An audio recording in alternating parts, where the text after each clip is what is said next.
وخاتم الأنبياء والمرسلين وعلى آله الطيبين وأصحابه الطاهرين أما بعد فأعوذ بالله من الشيطان الرجيم بسم الله الرحمن الرحيم ألا إن أولياء الله لا خوف عليهم ولا هم يحزنون الذين آمنوا وكانوا يتقون صدق الله العظيم وصدق رسوله النبي الكريم الأمين المكين الرؤوف الرحيم قال الله تبارك وتعالى في شان حبيبه مخبرا وآمرا إن الله وملائكته يصلون على النبي يا أيها الذين آمنوا صلوا عليه وسلموا تسليما اللهم صل على سيدنا ومولانا محمد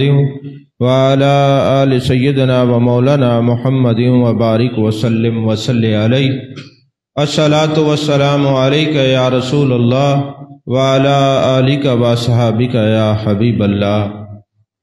تمام تعریفیں اللہ تبارک و تعالیٰ کے لیے ہیں جو خالق کائنات بھی ہے، مالک شش جہات بھی، جو احد بھی ہے، صمد بھی ہے، جس کی شان لم یلد بھی ہے ولم یولد بھی۔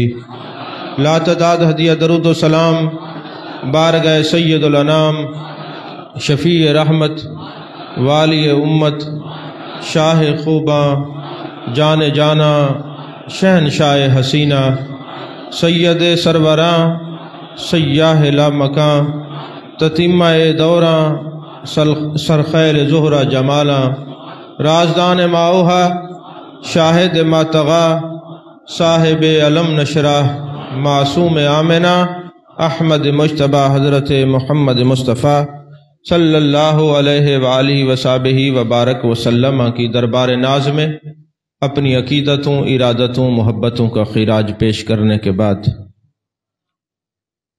جس طرح آپ حضرات جانتے ہیں کہ آپ نے یقیناً موضوع پڑھا ہوگا کہ شان اولیاء پر آج ہم نے گفتگو کرنی ہے۔ سفر المظفر کے اس بابرکت مہینے کے اندر بڑے بڑے اولیاء کرام کا وصال با کمال ہے۔ جس طرح حضرت بہاؤالدین زکریا ملتانی رحمۃ اللہ علیہ، آپ کا جو وصال ہے وہ بھی سفر میں ہے۔ حضرت شاہ امیر ابوالعلا جو ہمارے سلسلے کے بڑے جید بزرگ ہیں، ان کا وصال بھی سفر المظفر میں ہے۔ حضرت داتا علی حجویری رحمۃ اللہ علیہ کا وصال وہ بھی سفر میں ہے۔ اعلی حضرت عظیم المرتبت شاہ احمد رضا فاضل بریلی رحمۃ اللہ علیہ کا وصال بھی سفر المظفر میں ہے۔ حضرت تاجدار گولڑا حضرت سیدنا پیر مہر علی شاہ رحمۃ اللہ علیہ کا وصال بھی سفر المظفر میں ہے۔ اسی طرح حضرت مولانا حامد علی خان صاحب رحمۃ اللہ علیہ کا وصال بھی سفر المظفر میں ہے۔ یہ اس کے علاوہ کئی اور اولیاء ہیں، علماء ہیں، اصفیاء ہیں جن کا وصال، حضرت شاہ نصیر ملت رحمۃ اللہ علیہ کا وصال بھی سفر میں ہے۔ تو چونکہ ایک مہینے کی مناسبت ہے کہ اس مہینے کے اندر بڑے اولیاء اللہ دنیا سے گئے ہیں، تو شان اولیاء پر ہمارے جو دروس تصوف ہو رہے ہیں اس میں آپ سماعت کرتے رہتے ہیں۔ آج بھی اعلیٰ حضرت کا موضوع ہے، انشاءاللہ زندگی نے وفا کی تو اگلے جمعے حضرت سیدنا پیر مہر علی شاہ رحمۃ اللہ علیہ کا عرس مبارک اور آپ کی یاد کا جلسہ ہوگا۔ آپ کے سامنے جو میں نے قرآن پاک کی 2 آیات بینات کو تلاوت کرنے کا شرف حاصل کیا، اس پر تھوڑی سی گفتگو کرتے ہیں۔ اللہ نے فرمایا الا خبردار، ان اولیاء اللہ لا خوف علیہم ولا هم یحزنون، بے شک اللہ کے ولیوں پر نہ کوئی خوف ہے، نہ کوئی حزن ہے، نہ کوئی غم ہے۔ سوال یہ پیدا ہوتا ہے، جیسے ایک ہوتا ہے حزن، ایک ہوتا ہے خوف۔ خوف ہوتا ہے اپنی ذات کے لیے اور حزن ہوتا ہے دوسروں کے لیے۔ یہ نقطہ ذہن میں رکھیے گا۔ خوف ہوتا ہے اپنی ذات کے لیے اور حزن ہوتا ہے دوسرے کے لیے. جیسے اللہ نے فرمایا قرآن پاک میں ہے، جب غار کے اندر میرے آقا علیہ الصلوۃ والسلام اور حضرت سیدنا صدیق اکبر رضی اللہ تعالیٰ عنہ ساتھ تھے، تو اللہ نے فرمایا لا تحزن ان اللہ معنا، خوف نہ کریں اللہ آپ کے ساتھ ہے. اب اللہ نے یہ نہیں فرمایا لا تخف ان اللہ معنا، خوف نہ کریں. خوف ہوتا ہے اپنی ذات کے لیے اور حزن ہوتا ہے دوسرے کے لیے. ذرا بات کو سمجھیے گا. خوف ہوتا ہے اپنی ذات کے لیے اور حزن ہوتا ہے دوسرے کے لیے. اگر یہاں پہ لا تخف ہوتا تو پھر لوگ صدیق اکبر پر جو اعتراض کرتے ہیں کہ معاذ اللہ وہ اپنی جان کے لیے ڈر گئے تھے، تو پھر ان کی بات ٹھیک ہوتی. تو لا تحزن فرما کر ان بد مذہبوں کا خود خدا نے رد کر دیا ہے. فرمایا لا تحزن ان اللہ معنا. صدیق اکبر کو اپنا غم نہیں تھا، غم تھا تو جان جانا کا غم تھا، جان کائنات کا غم تھا. یہ وہی حزن یہاں پہ آ رہا ہے. فرمایا لا خوف علیہم ولا هم یحزنون، نہ ان کو خوف ہے نہ حزن ہے. اگر آپ کو یہ بات سمجھ میں آ گئی کہ خوف اپنے لیے ہوتا ہے، حزن دوسرے کے لیے ہوتا ہے، تو معنی سمجھ میں آ گیا ہوگا جو اللہ کے ولی ہیں نہ ان کو اس جہان میں خوف ہے، نہ قبر میں خوف ہے، نہ حشر میں خوف ہے. اور حزن چونکہ دوسروں کے لیے ہے تو ترجمہ کیا بنے گا کہ لوگوں جو ان سے وابستہ لوگ ہیں نہ ان کو دنیا میں غم کچھ کہہ سکتا ہے، نہ قبر میں کچھ غم کہہ سکتا ہے، نہ حشر میں غم کچھ کہہ سکتا ہے. سمجھ میں آ رہی ہے بات کہ نہیں آ رہی؟ یہ خوف اور حزن یہ میں نہیں کہہ رہا، میں نے نہیں کہا. اگر آپ کو عربی آتی ہو تو کبھی تفسیر کبیر اٹھا کے پڑھ لیں. امام فخر الدین رازی نے یہی لکھا ہے، امام فخر الدین رازی نے یہی لکھا ہے. اور اچھا کوئی بندہ یہ کہے کہ یہ تو ایک انداز خطابت ہے، چلو بندے کو راضی کر دیا کہ جناب آپ اولیاء کو مانتے ہیں، آپ کو خوف کرنے کی ضرورت نہیں. اللہ نے قرآن میں بھی تو فرمایا الاخلاء یومئذ بعضهم لبعض عدو الا المتقین. میں پہلے کہا کرتا ہوں خلیل کی جمع ہے اخلا، اور خلیل ہے خلال سے، یعنی دانتوں میں جب کوئی چیز پھنس جاتی ہے تو آپ ٹوتھ پک کے ساتھ خلال کرتے ہیں، یعنی اندر جو بالکل آپ کی باڈی کے اندر جو چیز گھسی ہوئی ہے اس کو نکالنے کا نام خلال ہے. تو یہ خلال ہے خلیل سے، یعنی اتنا گہرا دوست، اتنا گہرا دوست کہ جس کی محبتیں آپ کے جسم تک پیوست ہوں. اللہ نے فرمایا وہ بھی دشمن ہو جائے گا. کام آئیں گے تو یہ متقین کام آئیں گے قیامت والے دن. حدیث پڑھیں تو لوگ اعتراض کریں گے جی حدیث کی سند بتائیں، یہ حدیث حسن ہے، حسن لذات ہی ہے، حسن لغیر ہی ہے، یہ مرفوع ہے، مرسل ہے، مقطوع ہے، یہ متواتر ہے، حدیث ہے، غریب ہے، کون سی ہے؟ لیکن یہ اللہ نے فرمایا الاخلاء یومئذ بعضهم لبعض عدو الا المتقین. لوگوں قیامت والے دن ان کا تعلق تمہیں کام آئے گا، باقی سب دشمنی میں بدل جائیں گے. حتیٰ کہ بیٹا باپ کا نہیں ہوگا، باپ بیٹے کا نہیں ہوگا، بہن بہن کی نہیں ہوگی، بھائی بھائی کا نہیں ہوگا. لیکن کام کون آئیں گے؟ یہ متقین کام آئیں گے. لیکن میں آپ سے پوچھتا ہوں اگر ان سے تعلق ہوگا تو کام ہوگا، ان سے تعلق ہوگا تو یہ کام آئیں گے نا. جب ان سے تعلق ہی نہیں ہوگا آپ تو ان کے خلاف زبان درازی کرتے ہیں. منافقت کی بھی کوئی حد ہوتی ہے. نماز میں کہتے السلام علینا وعلی عباد اللہ الصالحین، اے اللہ کے ولیوں تم پر سلام ہو. منافقوں نماز کے اندر ولیوں پہ سلام بھیجتے ہو، باہر جا کے انکار کرتے ہو. نہیں سمجھ آئی بات آپ کو؟ منافقت کی انتہا دیکھیے. نماز میں کہتے ہیں السلام علینا وعلی عباد اللہ الصالحین، باہر نکل کے کہتے ہیں نہیں جی اسی تو ولیاں نو مندے ہی کوئی نہیں. پھر السلام علینا وعلی عباد اللہ الصالحین کس کو کہا ہے؟ نہیں سمجھ آئی بات آپ کو؟ باہر نکل کے کہتے ہیں جناب صرف درود ابراہیمی پڑھا کریں، صرف درود ابراہیمی پڑھا کریں. میں نے کہا درود ابراہیمی کی فضیلت اپنی جگہ ہے، لیکن اکیلے درود کا حکم نہیں ہے. نہیں سمجھ آئی بات؟ اکیلے درود کا حکم نہیں ہے. اللہ نے فرمایا یا ایھا الذین آمنوا صلوا علیہ وسلموا تسلیما، اے ایمان والو درود اور سلام پڑھو، درود اور سلام پڑھو، درود اور تو تم درود ابراہیمی پڑھ کے قرآن کی ایک جز پر عمل کر رہے ہو تو دوسرے کا کون کرے گا؟ اس کا مطلب ہے تم تو درود کا انکار کر کے، صرف سلام کا انکار کر کے منکر قرآن بھی ساتھ ہو، منکر قرآن بھی ساتھ ہو نا۔ اللہ نے فرمایا یا ایھا الذین آمنو، جی میں نہیں پڑھتا، میں نے کہا تمہیں دعوت ہی تو نہیں ہے، دعوت تو یا ایھا الذین آمنو، نہیں سمجھ آئی؟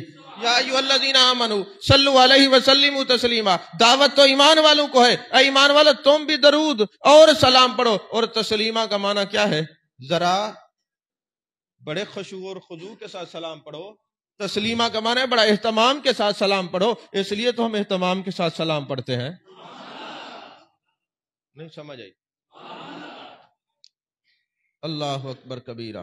تو نماز کے اندر تو آپ پڑھتے ہیں نا السلام علیکم ایھا النبی ورحمۃ اللہ وبرکاتہ، تو نماز میں تو درود بھی پڑھ رہے ہیں، سلام بھی پڑھ رہے ہیں، تو گویا تمہیں تو نمازوں سے بھی کوئی واسطہ نہیں ہے، نماز اسی کی قبول ہوتی ہے جو نماز میں درود بھی پڑھتا ہے، سلام بھی پڑھتا ہے۔ صحیح کہہ رہے ہو نا؟ یا ایھا الذین آمنوا صلوا علیہ وسلموا تسلیما، درود اور سلام پڑھتے ہیں۔ تو پتہ چلا کہ یہ کوئی فن خطابت نہیں، یہ قرآن ہے یا میرے مصطفیٰ کا فرمان ہے۔ یہی وجہ ہے کہ فرمایا الا ان اولیاء اللہ لا خوف علیہم ولا هم یحزنون، یہ جو اللہ کے ولی ہیں ان پر نہ کوئی خوف ہے، نہ اپنا کوئی خوف ہے، نہ جو ساتھ متبعین ہیں، مریدین ہیں، مخلصین ہیں، متوسلین ہیں، ان کا کوئی خوف ہے۔ قرآن کی تائید میں پھر محبوب کا فرمان ہے بخاری شریف کے اندر، بخاری شریف کے اندر فرمان ہے مصطفیٰ صلی اللہ علیہ وسلم ہے، میرے آقا نے فرمایا جب اللہ کے ولی جنت میں جائیں گے دروازے پہ کھڑے ہو جائیں گے، مفہوم بیان کر رہا ہوں کیونکہ موضوع میں نے اور بیان کرنے وقت ختم ہو جاتا ہے، تو جنت کے دروازے پہ کھڑے ہو جائیں گے، اللہ فرمائے گا میرے ولیو جنت میں چلے جاؤ، میرے مالک چلے تو جائیں لیکن جو ہمارے ساتھ رہتے یصلون معنا، جو نمازیں ہمارے ساتھ پڑھتے تھے، یعملون معنا، سارے عمل ہمارے ساتھ کرتے تھے، یحجون معنا، حج ہمارے ساتھ کرتے تھے، اٹھتے بیٹھتے کھاتے پیتے تھے، آج ان کو اکیلا چھوڑ کے چلے جائیں، سنگت ہمارے ساتھ، بیعت ہمارے ساتھ، تعلق ہمارے ساتھ، نماز جمعہ ہمارے ساتھ، پنجگانہ نماز ہمارے ساتھ، حج ہمارے ساتھ، ہر محفل میں ہمارے ساتھ، یعملون معنا کا معنی سارے عمل ہمارے ساتھ کرتے تھے، ہم تو محفل میلاد میں بھی اکٹھے ہوتے تھے، محفل ذکر رسول میں بھی اکٹھے ہوتے تھے، محفل درود و سلام میں بھی اکٹھے ہوتے تھے، ہم تو چلتے پھرتے رہتے ہی ساتھ ساتھ تھے، آج ان کو اکیلا چھوڑ کے کیسے جائیں؟ صحیح بخاری کی حدیث پاک ہے۔ پھر میرے آقا علیہ السلام کے غلاموں، میرے آقا فرماتے ہیں پھر اللہ فرمائے گا میرے ولیوں جو تمہارے متقین ہیں، جو تم سے محبت رکھنے والے ہیں، اگر وہ جہنم میں جا چکے ہیں تو جہنم میں چلے جاؤ، اگر ان کے دل میں رائی برابر بھی ایمان ہے تو اس کو جہنم سے نکال کے جنت میں لے جاؤ، رائی برابر بھی ایمان ہے تو جہنم سے نکال کر جنت میں لے جاؤ۔ اب آپ شروحات حدیث اٹھائیں تو اس میں لکھا ہوا ہے کہ اگر رائی برابر بھی ایمان ہو اور نسبت پختہ ہو تب بھی بندہ جہنم سے بچ جائے گا، اور ایک معنی یہ ہوا کہ اللہ کے ولیوں کو وہ نہیں مانتے جن کے پلے ایمان نہ ہو، رائی برابر ایمان ہو تو اس کے دل میں بھی اللہ تعالیٰ ولیوں کی محبت کو بٹھا دیتا ہے، اس کے دل میں بھی ولیوں کی محبت کو بٹھا دیتا ہے۔ عزیزان محترم، اب یہ خوف اور حزن کی بات اگر آپ کو سمجھ آ گئی ہے تو آگے اللہ نے ایک اور بھی فرمایا ہے، فرمایا الذین آمنوا ویتقون، الذین آمنوا وکانوا یتقون، ایمان وہ ایمان بھی لاتے ہیں اور تقوی بھی اختیار کرتے ہیں۔ اب ایمان اور عمل دونوں چیزیں اللہ نے قرآن میں نفی کر دی کہ کسی کی لمبی داڑھی دیکھ کے اس کو ولی نہ ماننا، 10 انگوٹھیاں دیکھ کے ولی نہ ماننا، لمبی زلفیں دیکھ کے ولی نہ ماننا، جبے کبے اور جناب والا 10-12 گنٹھے مالے جو جانوروں کے گلے میں ڈالتے ہیں ان کے گلے میں دیکھ کے ان کو ولی نہ ماننا۔ ولی کون ہوتا ہے؟ الذین آمنوا وکانوا یتقون، وہ ایمان بھی لیتے ہیں، تقوی کے درجے پر بھی ہوتے ہیں، ان کا عقیدہ بھی پختہ ہوتا ہے، ان کا ڈرنے کا معیار بھی پختہ ہوتا ہے اور ان کے تقوی کا معیار بھی پختہ ہوتا ہے۔ عزیزان محترم، حضرت سری سکتی رحمت اللہ علیہ بہت بڑے بزرگ ہیں. آپ ایک درخت کے نیچے سو رہے تھے. ایک درخت یہاں کھڑا تھا، ایک فاصلے پر تھا. بات کو توجہ سے سننا، میں نے اس کو کھولنا نہیں ہے، میں بیان کرتا رہتا ہوں، پھر میرے خیال میں آ رہا ہے کہ یہ بیان کر دوں. میں اس کو کھولوں گا نہیں، پر دیکھوں گا کہ آپ کی ذہن کا جو آئی کیو لیول ہے وہ کتنا ہے، آپ کتنا میری بات کو سمجھتے اور پک کرتے ہیں.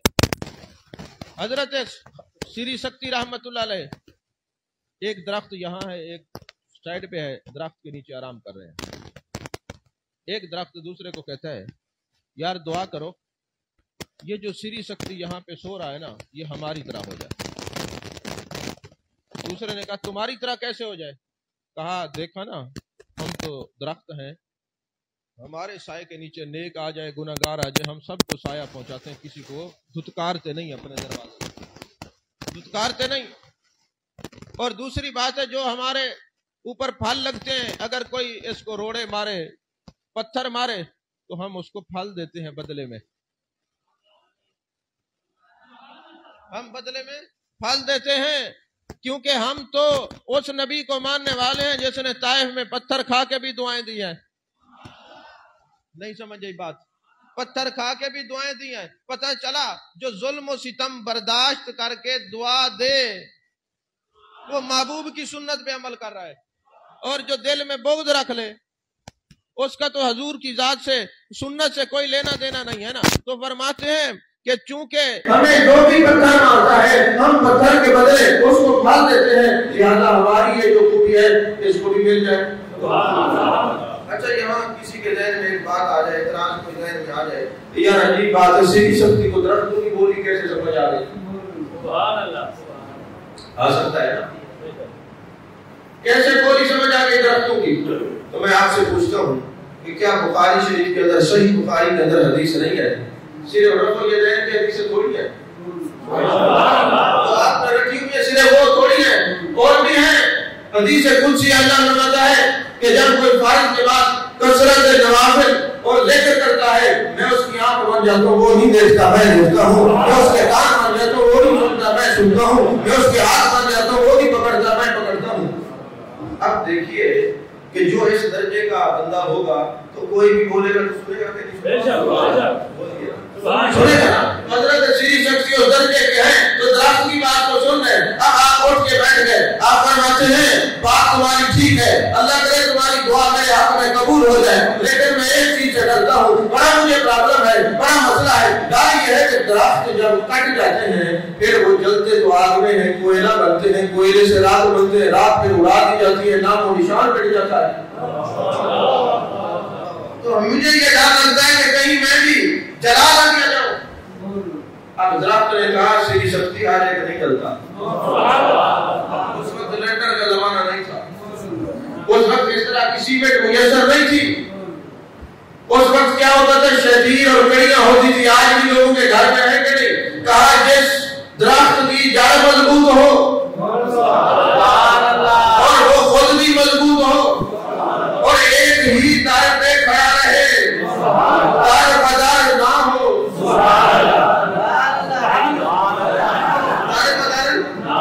کبھی اس دروازے میں دستک اور یہ اللہ کی بات کریں، کبھی ادھر دستک، کبھی ادھر کبھی ادھر، کہاں در بدر نہ ہو. جس در پہ کوئی سر نہ جھکے اسے در نہیں کہتے، جو سر در پہ جھکے اسے سر نہیں کہتے. میں نے جو کہا ہے آپ سمجھے گی. در بدر نہ ہو اور جس کی جڑیں مضبوط ہوں، اور جڑیں مضبوط ہوں، جڑ کو عربی میں اوم کہتے ہیں. جڑ کو عربی میں کیا کہتے ہیں؟ اوم، نبی الامی. سبحان اللہ. درخت کا تعلق جڑ سے ہو، درخت کا تعلق جڑ سے ہو، اور جڑ جو ہے وہ مسلمانوں کی مضبوط ہے، وہ اصل معبود کی ذات ہے. تو فرمایا جس کا جڑ سے تعلق ہوگا اور اسی جڑ سے تعلق رکھے گا اور جڑ کو نہیں چھوڑے گا، ہر ہوا کی سمت میں نہیں جھکے گا اور مضبوط رہے گا، وہ شتیر اور کڑیاں بن کے لوگوں کو بھی سایہ پہنچائے گا، بارش سے بھی روکے گا، رحمت کا سبب بھی بنے گا، چلے گا وہ جو